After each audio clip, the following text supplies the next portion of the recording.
Alloh taolo sizni ustingizga mana shu qiyinchilik bo'ladimi, mas'uliyat bo'ladimi, yutuq bo'ladimi, mansab bo'ladimi, nima bo'lsa, Alloh taolo sizni toqatingizdan ziyodasini sizni bo'yningizga yuklamaydi.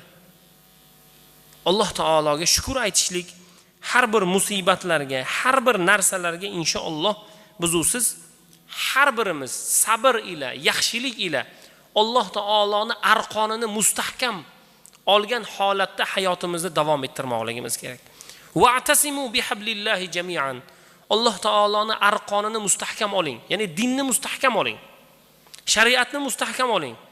Hadisni, Qur'onni, shariatni mahkam tutsangiz, albatta inson najotga yetadi. Najot mana shunda. Najotni boshqa narsadan izlash xato. Va mana shuning uchun har bir bandalar Alloh taolo